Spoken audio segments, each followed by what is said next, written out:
భారతీయ IT దిగ్గజం Tata consultancy services route మార్చేసింది. ఒకవైపు అంతర్జాతీయంగా రాజకీయ భౌగోళిక ఉద్రిక్తతలు కొనసాగుతున్నప్పటికీ వృద్ధిని కొనసాగిస్తోంది.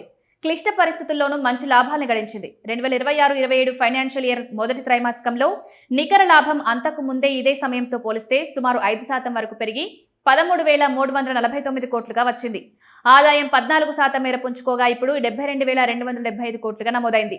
ప్రస్తుత ఆర్థిక సంవత్సరానికి ఒక్కో షేరుకు ₹12 చొప్పున మధ్యంతర డివిడెండ్ను కూడా టీసీఎస్ ప్రకటించింది. ఇదిలా ఉండగా గత కొన్ని త్రైమాసికాల్లో టీసీఎస్ సహా ఇతర దిగ్గజ ఐటీ కంపెనీల్లో ఉద్యోగుల సంఖ్య తగ్గుతూ వచ్చిన సంగతి తెలిసిందే.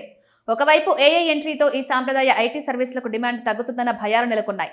ఈ క్రమంలోనే ఖర్చుల్ని తగ్గించుకునేందుకు ఆయా కంపెనీలు ఉద్యోగుల్ని తగ్గిస్తూ వచ్చాయి. కానీ ఇప్పుడు అనిశ్చితిలోనూ టీసీఎస్ అదిరిపోయే శుభవార్త చెప్పింది.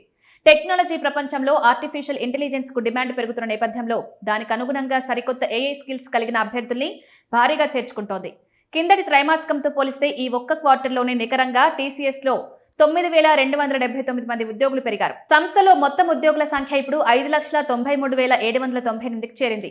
గత ఆర్థిక సంవత్సరం తొలి త్రైమాసికంలో హెడ్ కౌంట్ రికార్డు స్థాయిలో 6,13,069గా ఉండేది. Q3కి వచ్చేసరికి ఈ సంఖ్య 5,82,163కి పడిపోయింది. ఇప్పుడు మళ్లీ సంఖ్య పెరుగుతోంది. ఏఐ టాలెంట్ ను పెంచే లక్ష్యంతో ఇదే సమయంలో దేశవ్యాప్తంగా క్యాంపస్ రిక్రూట్మెంట్లు కూడా నిర్వహిస్తోంది. ఇలా సమీక్ష త్రైమాసికంలో ఏకంగా 14,000 మందికి పైగా ఫ్రెషర్లను చేర్చుకోవడం విశేషం.